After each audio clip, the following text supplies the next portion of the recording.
Hello and welcome to another fully live Q&A episode of Hacking with Friends. My name is Kody Kinsey. I'm a security researcher at Vronis, and today we have the very well-known SheNetworks, aka Serena, here to talk hacking stuff with us today. Serena, thank you for joining us. Yeah, thanks for having me on. So there's not a lot of people who have the same job as I do, but you and I have very similar jobs, which is super cool. And when I got to do the RSA conference talk that I did on making content, I referenced you a lot. And I kind of felt like, honestly, you probably could have done that talk a little bit better than me, just because you create so much content on TikTok and you've done really, really well there. So if people maybe haven't seen your channel or don't know exactly what you do yet, can you maybe introduce what it is that you do? Yeah, definitely. So I started creating content on TikTok a couple years ago in 2020.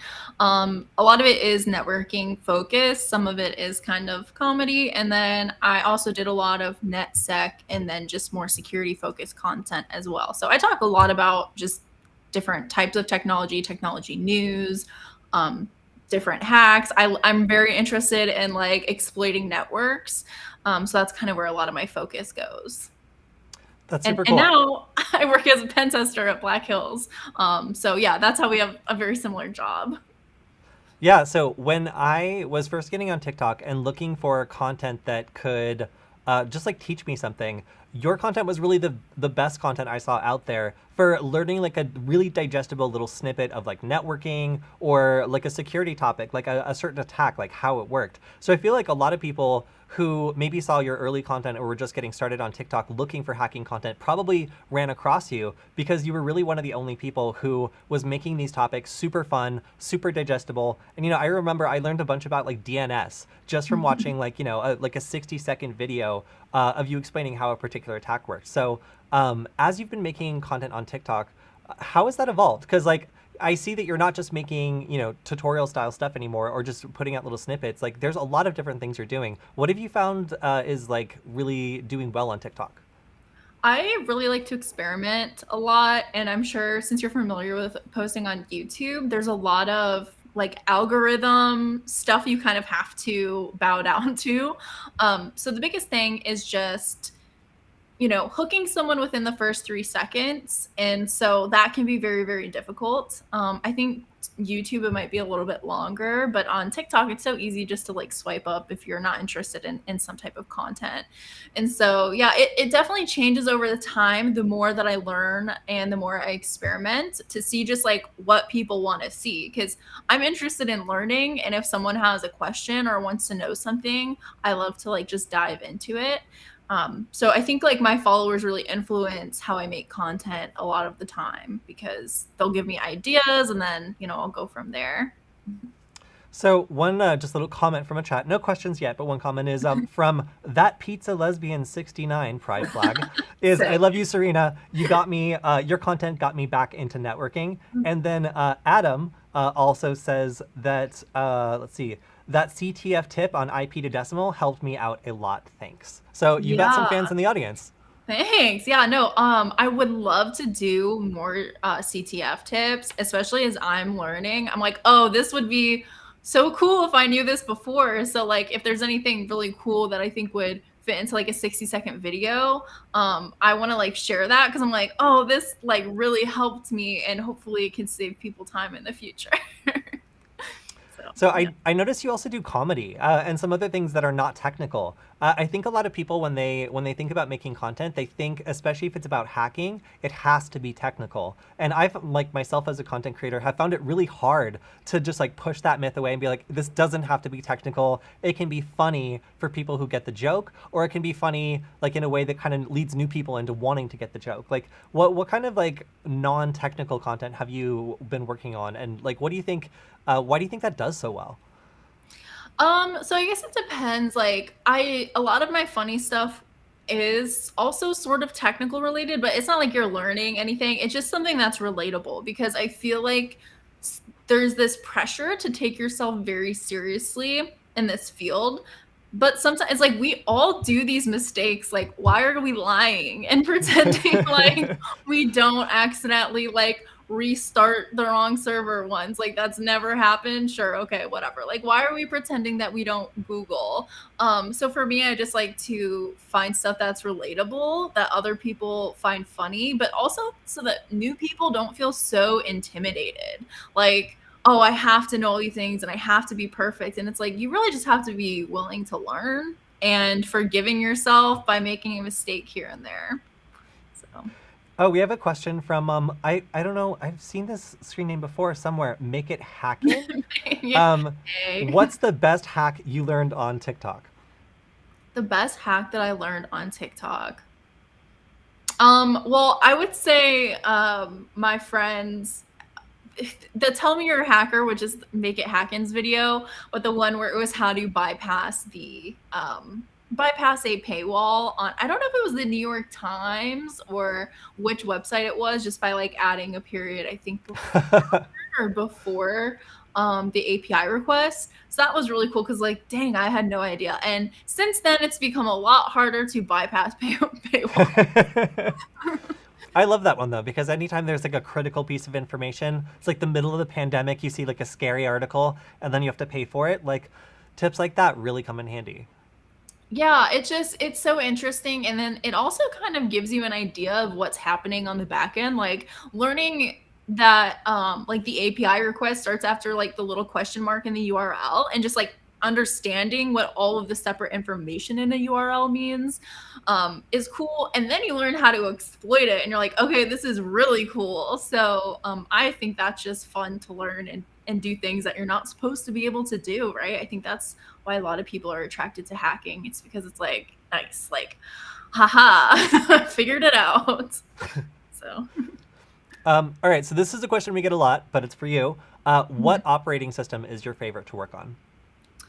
um, I use all of them. So I would say kind of like my daily driver would be my MacBook, and a lot of people like gasp at that. But what's cool about Mac is there's a lot of, especially from a networking perspective, there's a lot of networking tools already built into the system that you can access your terminal that I think a lot of people like weren't really aware of if they're not like on Mac frequently, right? So I like that. I love having like that terminal available. And I've just really learned how to make it work for what I want. But then I also, use Kali for pen testing, and then I'll use like I'm using Windows right now. So I use them all. Yeah, I also use a Mac OS system, and that was the first piece of criticism I ever got when I started making content. Was the previous editor at Nullbyte was just like, this guy doesn't even know what he's doing. He's using a Mac. What a baby! But like, Yeah. really, somebody just gave me that computer for free, and that's what I had to work with at that time. Yeah. So I'm curious. Do you know how to work with like the wireless stuff, like the wireless card on a Mac OS system to like get it to sniff on a certain channel and everything on like the latest version? Because I've given I up. have it. I have it. Okay, No, yeah. I don't know. Okay, that makes me feel a lot less bad about myself because I used to, but it has always been such a struggle. And then with the more recent ones, they've locked it down even more. So it makes me Yes. feel better about myself. Hmm. That would be the one thing I would say is like a Mac OS system is not good for hacking Wi-Fi, but aside from that, it's good for pretty much everything else. Yeah, I mean, different things have like specialized needs, especially as a content creator. Like me trying to run OBS on like my laptop while screen sharing while doing all these things, like I need more graphics. And same way, what about Mac? Like they do built in, some pretty good graphics. Like I have a great processor on here. I have a lot of RAM, but ultimately, like it just is all eaten up by OBS and certain things that I need to do versus like I pull out my old Mac and it works great. So I'm like, dang, it really just depends. And because I am doing all of these different things, I just use all of them. I use all the operating systems. I find Darren, our like the host of Hack Five, also has kind of switched over to using a Mac for like production related stuff because, like you said, it just works. And if you're doing a bunch of hacking stuff, your system set up for hacking things is probably not going to be the same as your system set up for like producing content because it's a very different like processor slash GPU heavy thing that it has to do, and it gets real hot and it doesn't like it if you're doing a bunch of squirrely other hacking stuff on the same computer. So yeah. Yeah, exactly. No, I agree with that full heartedly. Okay, this is a good question. This one is, oh my gosh, it's It's taking a second. It's taking a second. Is it possible to get a junior pen test job at Black Hills? Yeah, definitely. I would say, I guess it's for me, it's a little difficult because I come in with a lot of background knowledge in networking and security and operating systems just based off of my previous roles, which really helps you when you're learning to hack or exploit because it's like, well, you don't have to learn the basics already because you already understand the basics. So it's really easy to build off those existing skills. So if you're going to for a junior pen testing role, let's say, there's two types, right? Someone that is brand new to pen testing but has a technical background, or someone who is just brand new to tech and trying to do pen testing.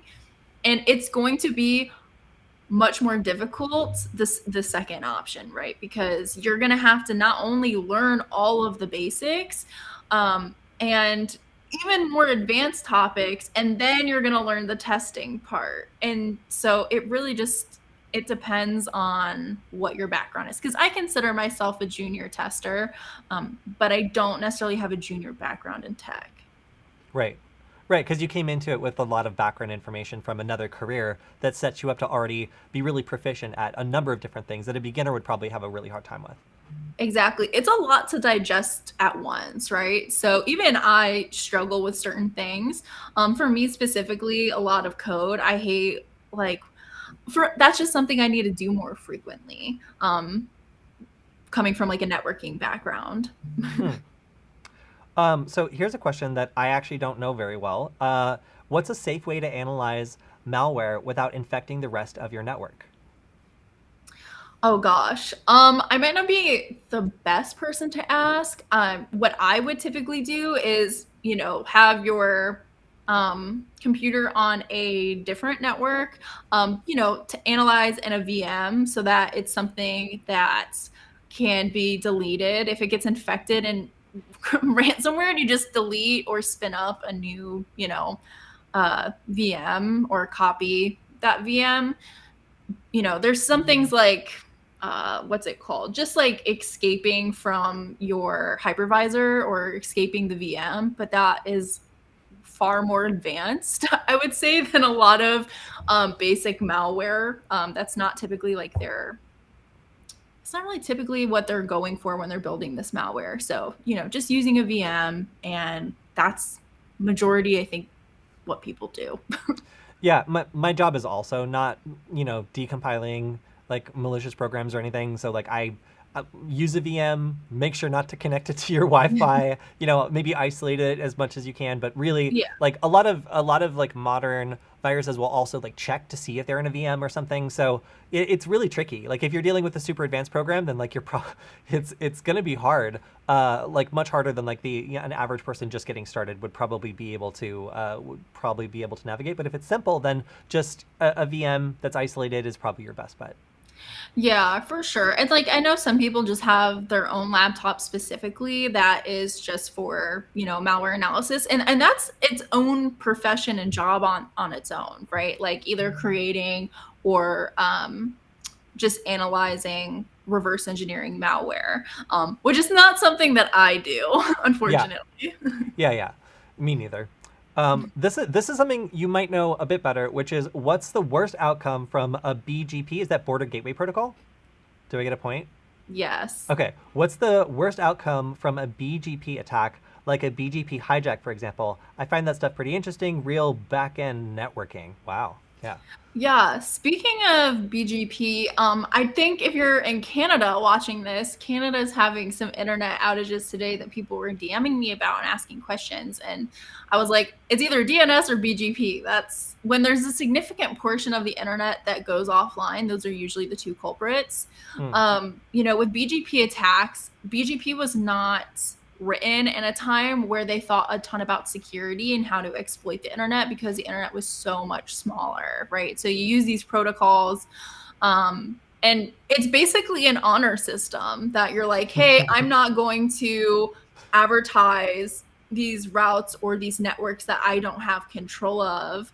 And sometimes people will do that maliciously, but it also becomes a lot harder because you would have to have access to a router that is capable of advertising these BGP routes, which is far fewer. Most of the time, these BGP attacks happen and it's like total accident. Usually it's not malicious. But yeah, so you can kind of hijack these networks and try and get people who are looking for Facebook or Twitter to get directed to your network, and that could potentially be a problem. And there has been examples of that happening in the wild where people will do BGP hijacking, and then they'll do spoofing of like crypto website, for example, so that you're putting in your credentials into a spoofed website. But these are very complicated, and there's typically much easier ways to get you the same results. So the target here would be like a commercial router, like something that's capable of like advertising false routes that affect like a large amount of users. Yeah, so and these are like not just your average routers. I mean, BGP tables, it has to understand everything, right? So it has to understand the network, and it's like a GPS, it's like Apple Maps, but there's like it's so hard to explain. It's like Apple Maps where you have to know all of these routes. So it needs a massive table. I mean, these aren't routers that people can just typically go out and purchase on their own. They're insanely expensive. They're usually owned by ISPs that are very particular about what's happening. So if you can hack into an ISP router that has access to these BGP routes and these BGP configuration, then yeah, you can do that, but that's rare.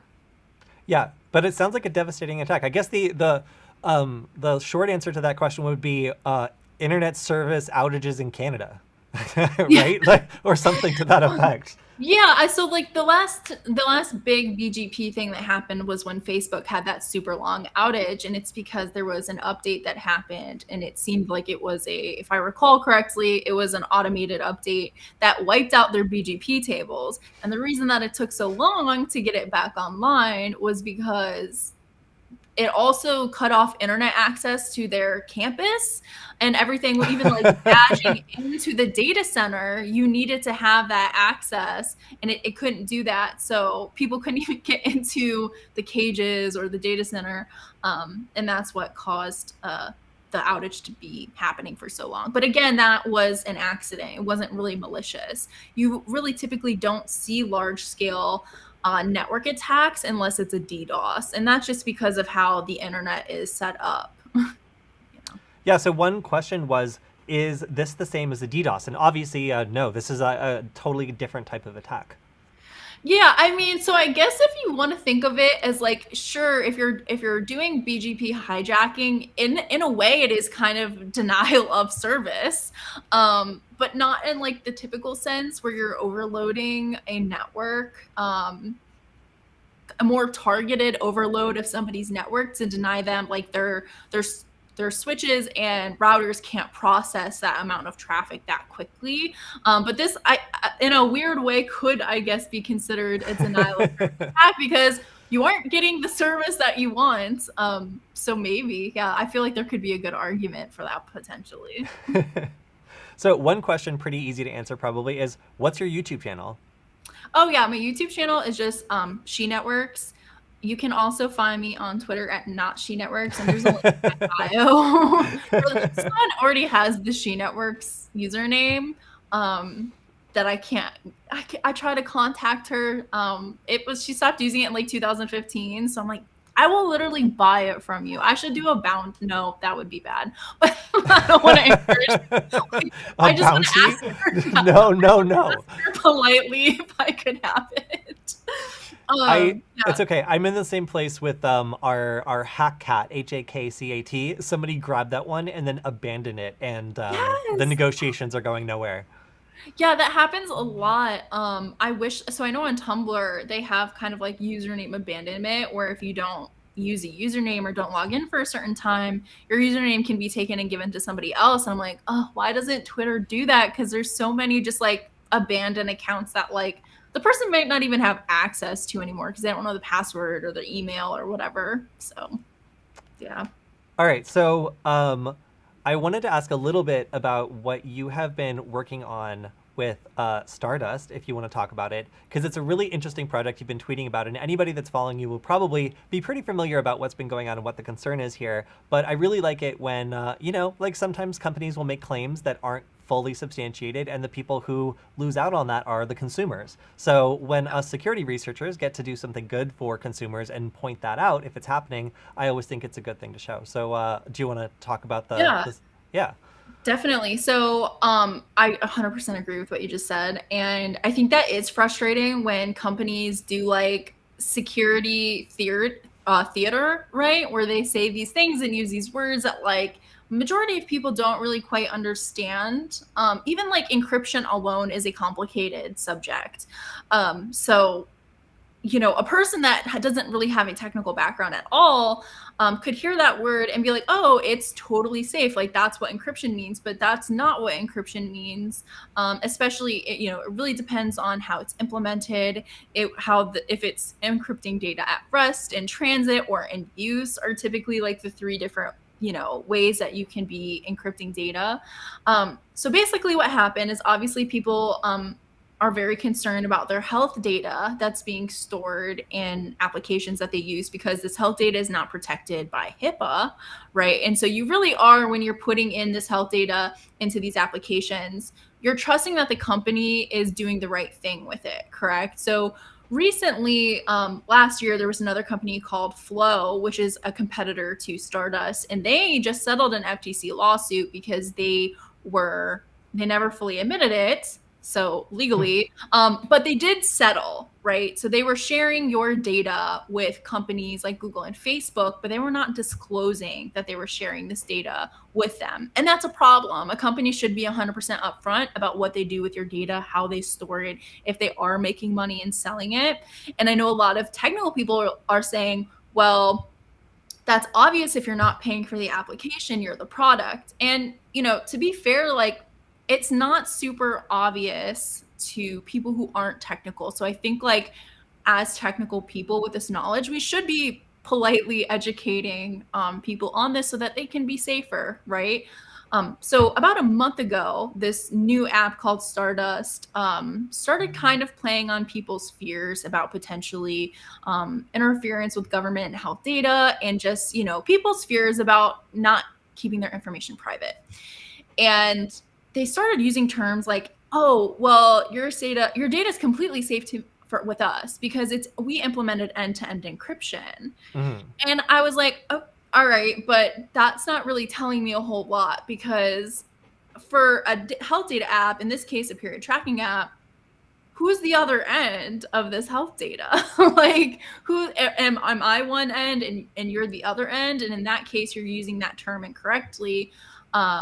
But if I'm both, and there are some cases, like for example, password managers, where you are both ends because they do those things so that you're able to share those passwords like across multiple of your own devices, if that makes sense. But I didn't see how this would be happening for a period tracking app. And plus I really wanted to know, like, how is the data stored at rest? And like, which data are you collecting? Because once I read their privacy policy, they were collecting a lot of data about people. They were collecting locations, IP addresses. There were unique device identifiers. I mean, a ton of identifying information about their customers. And when they were advertising their new encryption, they said that they were only encrypting not your health data. They were only encrypting your login information. Huh. And a lot of people familiar with encryption would know, and data anonymization. A data anonymization is very, very difficult to do because you have logs, you have metadata, you have identifiers, personal identifiers. So even if I don't have your login to your health data, there's a good chance that I could probably figure out who it belongs to with your date of birth, your location, your iPhone identifiers, like all of these other things. So I had more questions because I really just felt like they were taking advantage of the situation and not really being super truthful to their customers. So I started talking about it more. And it turns out that they were using third-party trackers that were giving your information to a company called Mixpanel, like your name and your phone number.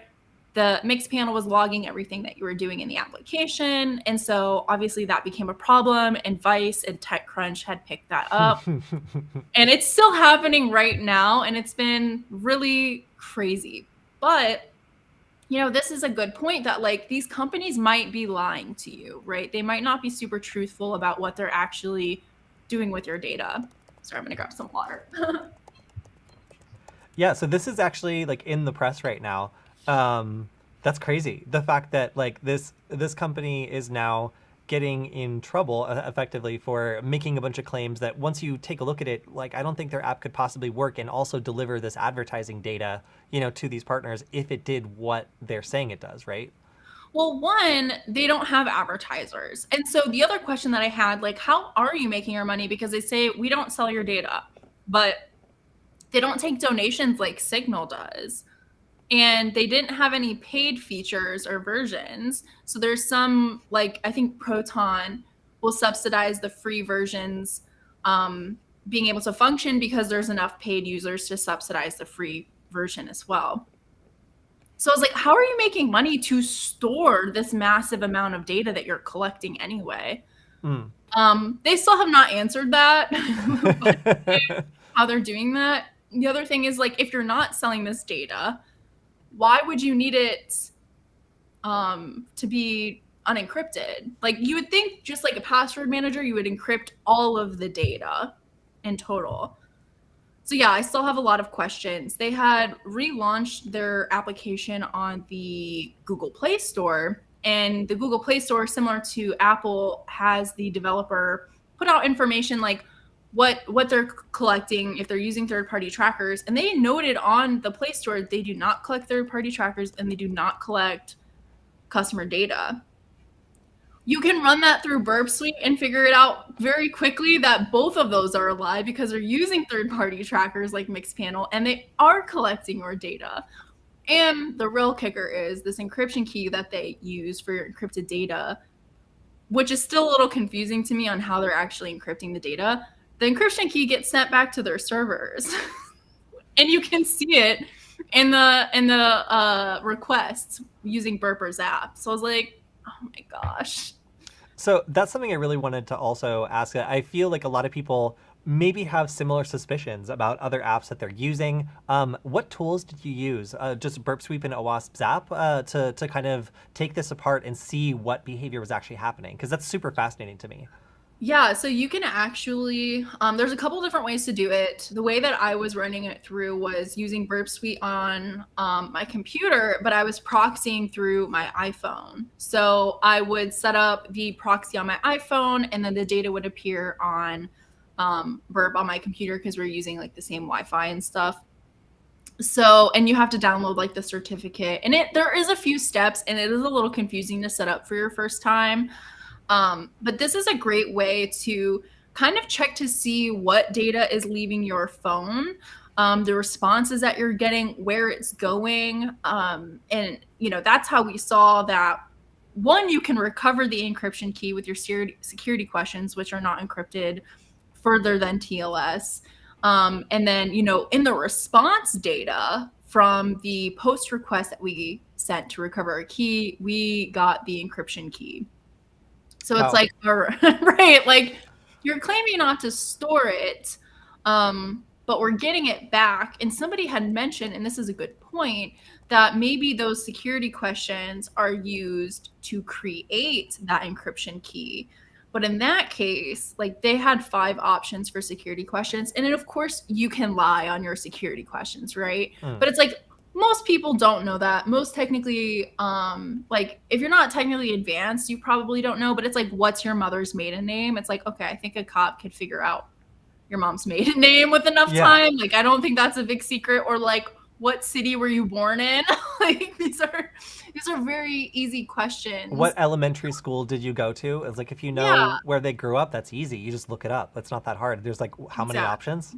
Yeah. So like a good thing is like for people who are a little bit more technically advanced, and you can tell other people too, like just lie on your security questions so that people don't know. Like, what's your first dog's name? Like Tucker. I don't know. To make it up. It doesn't matter. Like so that is, a possibility too. But I think the big thing is we just wanted more transparency, especially when applications claim or companies claim to be privacy focused. If you look at other privacy focused applications like Proton or DuckDuckGo or Signal, for example, they're very transparent in how they store your data, where they store it, what data they collect, if they do collect anything, like how they make money, how their encryption works. Like Signal is an open source protocol. So these are all like really important questions and things that it's like, oh, if you're a privacy focused application, like this is what the level of transparency I expect. Because if not, I'm just going to assume that you're lying. If you're dodging my questions, deleting my questions, turning off comments, like I know something, I'm on the right track here if something's not right. All right, so we have a comment, which is just my mom's maiden name is E6J1. It's just a very very long string. Actually, this is what I do. So I have a password manager, and when one of these super stupid, very very dumb security questions comes up, I will save it in my password manager as something ridiculous like this, because like, how hard is it to find someone's mother's maiden name with all these Yeah. like you literally Google someone's name and it shows their whole family on some of these like dumb like person investigation websites that give up information for free to like lure you in. So like these are terrible passwords, and that's definitely the way I handle it. So I mean, yeah, please don't actually use your mother's maiden name on security questions like this, because a lot of companies do not actually implement security well enough to have other barriers between a hacker being able to, for example, reset your account. Exactly. I think that's really fantastic advice for sure. Especially because this app itself only had 5 options for security questions, and all of them were that. Like there weren't even like, what's your nickname as a kid, which might be a little bit harder to find depending if you still use that or not. Than like what street you grew up on, or these things that like even the IRS knows. Like, and it's funny because they'll have to, I don't know if you've ever applied for like a credit card and they ask you like which one of these street names like looks familiar to you, and it will be one that I had lived on at some point. I'm like, how the heck do they know that? Because I never even changed my license to like that address, right? Like my college house. Like, how did you guys know? But they know, so that information is out there and available. So expect that the government will know a lot of information about you. Yeah, I was shocked because somebody who had written for Nullbyte went on to get a government job, and they were doing a security clearance check in order to like make sure he was okay for that. And they tried super hard to get in touch with me, frantically at my college address that I hadn't lived for like 12 years. So on one hand, I was like, how did the government even get that address? And on the other hand, I'm like, well, if they're really looking for me, they're doing a terrible job. So, maybe I'm a little safer than I thought. There was one time, and I think you had mentioned it in your RSA talk, where I had this like stalker weirdo person who would not leave me alone. And he kept trying to like dox me. It was an old address. So I live in Dallas, Texas. I moved here in like 2018, right? And there was like a address that was tied to an old voter record in Ohio, and they're like, we have your address. I'm like, it literally says in my bio that I live in Dallas, Texas. Like, I'm not even trying to hide that. Like, this is an old address in Ohio that I hadn't lived there in like close to 10 years. And like, if you looked at the Zillow records, it was like my old family house. I'm like, it says we sold it. Like, you can look up the records of when it was sold. So yeah, I was like, all right, well, if you're looking in Ohio, you keep looking, man. You're gonna find me. So on I think my 4th or 5th TikTok video, I happened to include some Wi-Fi networks in the video that I did, and somebody used wiggle.net to look up the address of my old apartment in a super dangerous area of Los Angeles. And they were just like, you shouldn't be leaking this address, and then posted the address. And I was like, are you trying to convince me you're cool? Are you trying to intimidate me? It's like, if you go to that address and you walk around for long enough, you're gonna get friggin' mugged, like for sure. So if that's what you want to do, that's fine. But yeah, it's odd how, especially when you make a lot of content, like people feel like they know you in some ways, and they feel like very entitled to yeah, both your time and then also to posting stuff like that to show you that you like made a mistake or something. But really, it's like nobody else mentioned that. Like, you're the one posting my address on the internet, or at least trying to. So speaking of, not to get too much into it, but speaking of negative experiences, there a lot of people are just like, yeah, I'm thinking of making content too. What advice can you give me? And I'm like, be prepared. Like, be prepared Yeah. for some people not to like it and for some crazy people to do some crazy stuff. And how much it affects you is totally dependent on your situation and your setup. For me, I posted a TikTok video about how a Dunkin' Donuts wasn't properly securing their Wi-Fi cameras and how any person on the street could look through them. And I had somebody call my work and try to get me fired, and had to have like an HR meeting where we listened to like a rambling person's voicemail that like got all the facts wrong. Um, Yeah. but I still had to have that meeting, and it felt very much like making content wasn't worth it when I wasn't getting paid Mhm. for the extra TikTok stuff, and frankly, it was bringing in a bunch of heat that I never got on any of my other channels. Nullbyte, there's videos with millions of views, and I never got the kind of personal stuff that I got while posting on TikTok or trying to do more short form content. What is that? What is that like? And for anybody else who's considering making content, like, what should they expect? Yeah, so especially like I don't want to get into like the whole me being a woman in tech thing too much. But I knew that I would get comments about that, right? Like negative ones. I mean, positive ones, great. Like I love it. But I knew I was gonna get negative comments. I just did not expect like the amount. Like it was so much worse on TikTok than I had like prepared myself to do. So like that was definitely an adjustment. And then I also had people who I also had to have HR meetings about, the type of content that I was posting, which especially the stuff that was like hacking related, because there is a stigma of all hackers are bad. All hackers are trying to steal money and all of these things. And for a lot of people, there isn't a concept of ethical hacking or why that would be important, right? So you are definitely going to run into that. And for me, I kind of always never really let it stop me too much. Like there was definitely frustration there. But when you have millions of people, hundreds and thousands of people see your content, like it's gonna hit people that are gonna cause problems sometimes. And I just powered through it because I was like, I knew what I was doing wasn't wrong. If somebody else had a problem with it, I'm like, hey, that's your problem. Because like what I was doing, I would say maybe on the TikTok side was a little bit more of like a novel idea. But for YouTube, this type of content has been around for quite a while. I mean, Hack 5's been around for quite a while. And so I wasn't like really posting anything that wasn't already out there. It wasn't dropping 0 days on TikTok. You know what I mean? Like it was nothing like that. So I knew it was fine and it would be fine. And ultimately it's fine. And now I work at Black Hills and they're way more accepting. Not that my old company wasn't, but just like they really understand like the content that I'm doing, which is cool. A couple comments as we talked about just like privacy and whatever else. Content creators should all use separate emails for business, PO boxes, virtual numbers. Somebody else says just only live in hotels and have a PO box. I'm sorry, people. She's trying to make content. She hasn't killed a guy. Like this, there's no need to go on the run. Like you don't need to live in hiding just because you want to make networking videos. I appreciate the suggestions. No, I mean, some of that is valid though. I mean, it's not all a bad idea. I mean, obviously I'm not going to live in hotels.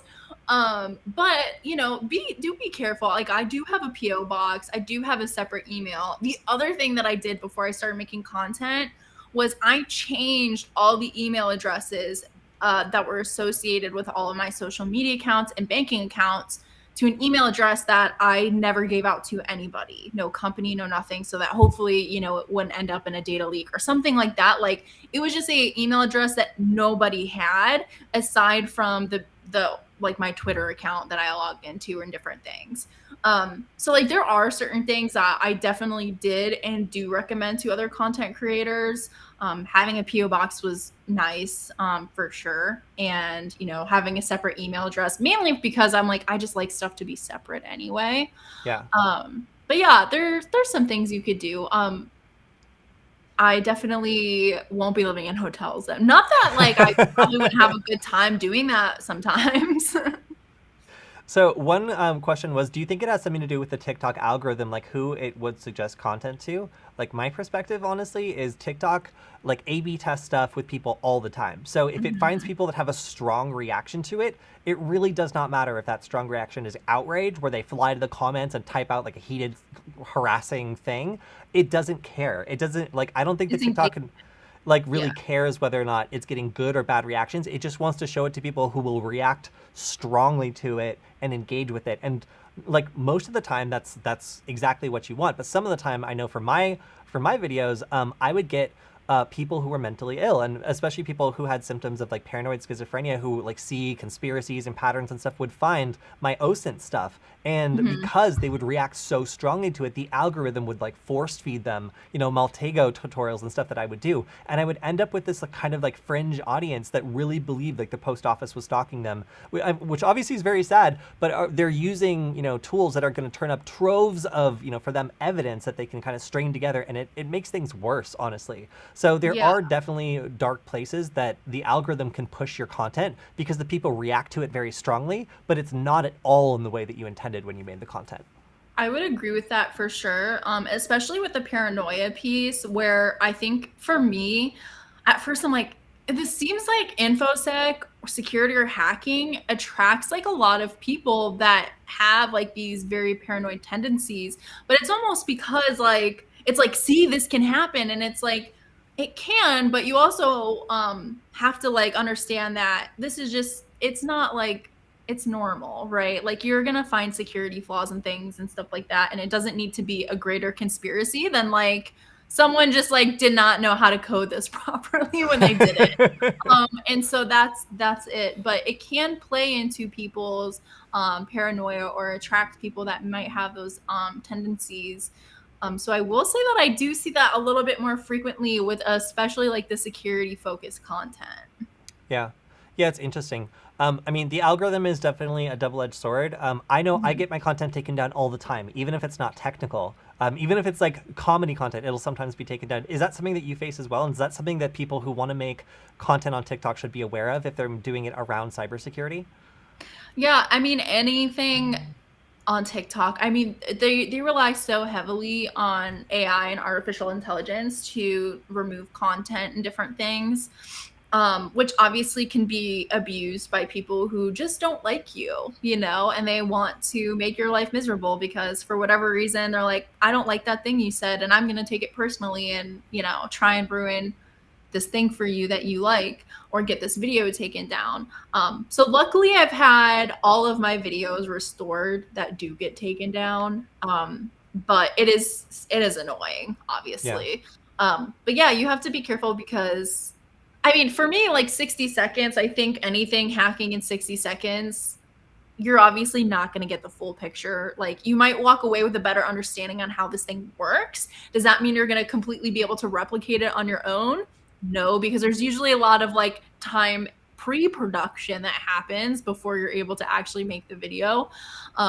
So yeah, it is frustrating, and you should be aware that that is a possibility, and to grow on other platforms like YouTube as well. Yeah, yeah. I find relying on just one platform and having no flow between like subscribers between one and the other is really dangerous because I had my account. I wasn't able to post for a while because of my like hacking Duncan videos where I talked about the open security cameras. Like people, Mhm. whoever was behind that really thought it was a big enough deal to like take it down and then lock down my account for a period. So I just Mhm. haven't made a lot of content after that just because it was so difficult to produce that video and then have it go viral, have all those reaction to it, and then boom, it's gone. And like, it's just kind of disheartening over a while to like make content that gets taken down when it's not really that bad. You're not covering anything Yeah. criminal, and you're not covering something that someone could actually use to do something especially bad. Well, and the thing with that too is those same people that are making those comments could potentially be moderating your content and reviewing your video. So that also is a problem. Yeah. So here's one question about TikTok that I do get asked sometimes. What's your Mhm. stance on TikTok's user data collection, and have you ever dug into it? Yeah, so I did my master's. I had a class that was a lot on security, cryptography, application security, and I did my final paper in my master's program um, on TikTok because there was so much, like a lot of political stuff at one point, with like, oh, we're banning TikTok, we're doing this, that, whatever. And I was like, well, let me like dig into it and see like where all this information is coming from. And then recently it's come up again because I think the FTC chairman or whoever came out and was asking for Apple and Google to remove it off the Play Store. But the interesting thing about that, and this is where I'm like, no, because the FTC can't charge TikTok with anything because TikTok's not doing anything that all of the other social media applications aren't doing as far as data collection, right? And even like Facebook is far more extreme with data collection than TikTok because Facebook tracks its users off the platform. And TikTok doesn't do that. And a lot of the things that they do are just standard types of data collection that all these other social media applications do. The government's concern with it is that China having access to this data. And for me, it's like I'm not any more concerned with China having access to this data as I am with the US government having access to this data. I'm equally against both of those entities having access to this data. And I think that we as a country and the FTC needs to make more laws protecting user data, but they won't do that because if it impacts TikTok, it's going to impact all of these other companies as well.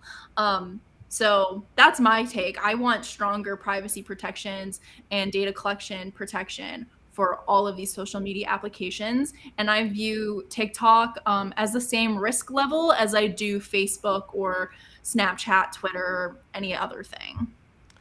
Yeah, so for me, I think that I agree with everything you said, for one. And then also I think that the effect of using TikTok and the way that it manages to like zero in on your interests and really like extract like a lot of screen time from people is more dangerous than like Facebook or some of these other platforms that are really scrambling. Like if you've seen Instagram lately, it is an absolute mess. They have no idea what app they're trying to be 6 different apps at the same time because they can't figure out what to do with it. But TikTok Yeah. is what it is, and it's like, very successful because it feeds you exactly what you want to see in an unbroken continuous stream of unique and interesting content, and it learns as you use it. So it's always getting better and better and better and better at figuring out what kind of stuff you're going to react to, stay on the app, and all the things that we learned about how like creepy Facebook was with like manipulating your time and sending you certain alerts if you hadn't logged in for X amount of time to force you back to the platform.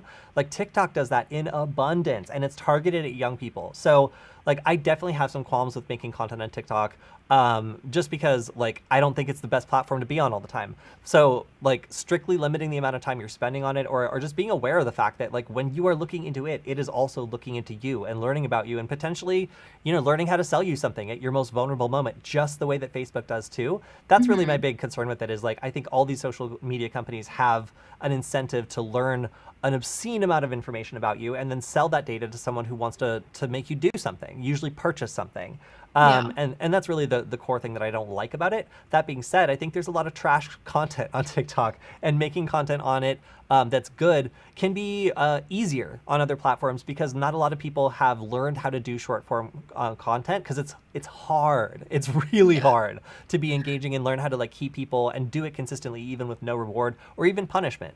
So yeah, TikTok is a Yeah. challenging platform because it is not something that I consider to be super good for young people. I think their brains are like unprepared for how much serotonin it dumps and how quickly like it Yeah. learns about you. But on the flip side, as a content creator, I like TikTok because it's easy to make content for. Like once you figure out a format that it's repeatable and you can do a bunch of it. Yeah, no, I think I agree, and I'm glad that we have these conversations. Because for me, I just would like to see the same standards held to all social media applications, all applications and company collecting user data.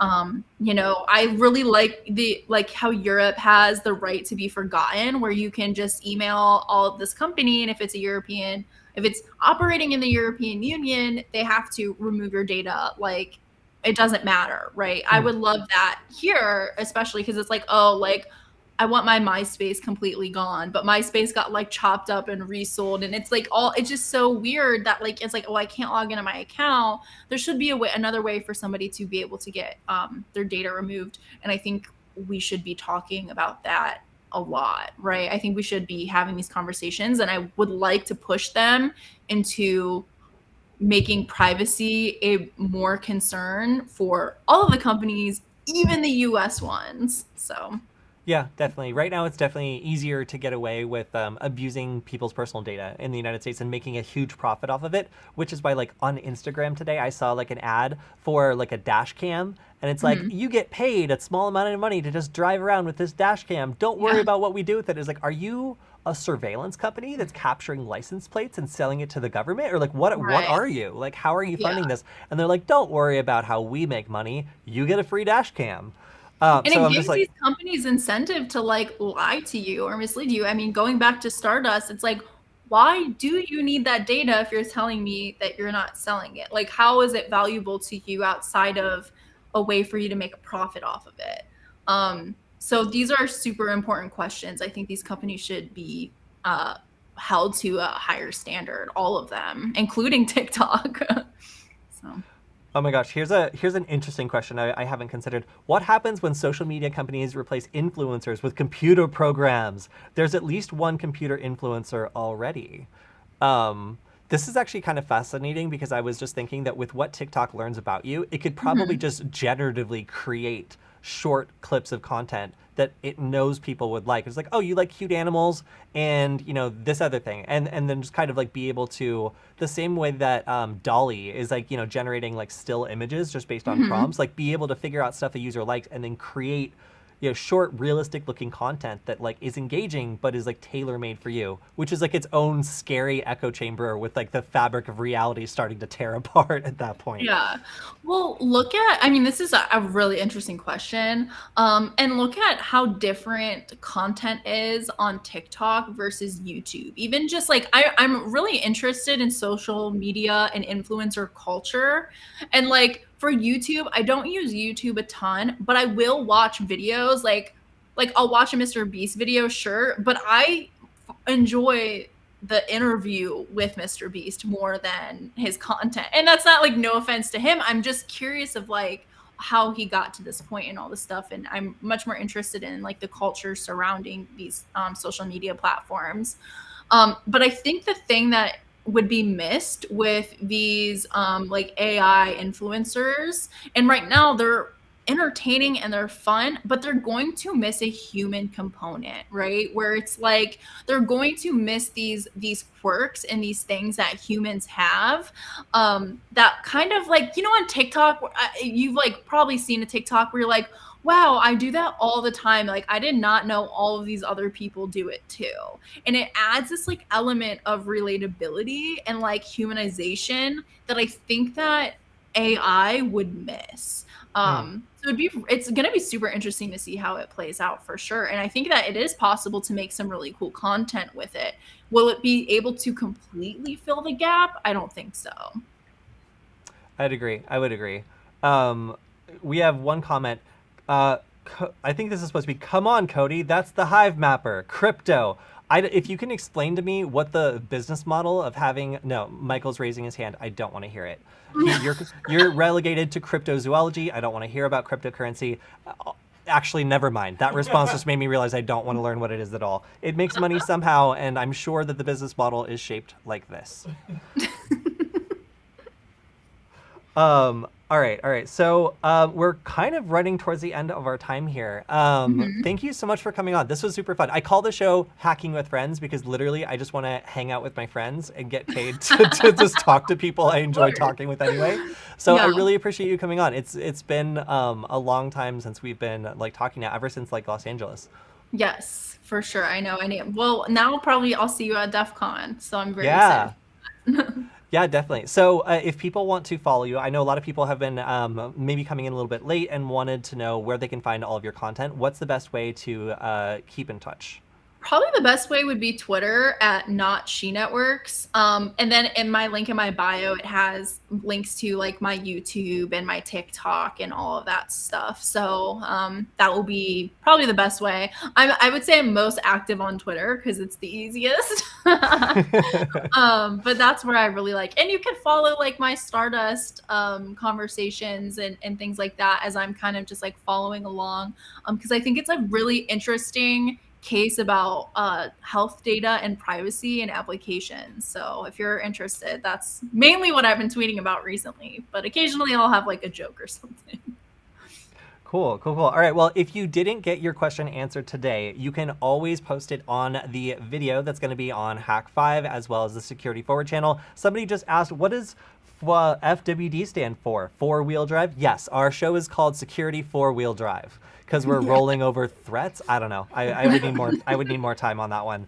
But I also see some great questions, and if you want us to answer them, or at least me to answer them on the next Q&A session, make sure to leave them because we always go through and try to answer those first. Serena, thank you again so much. And if you ever want to come back, this was really fun. Yeah, no, I'll come back for sure. Sweet. All right. Well, thank you to everyone from the Hack 5 chat. I think we're also live on the Varonis LinkedIn, Twitch, and all these other platforms. Thank you for your awesome questions, and we will see you next time. Bye. Bye.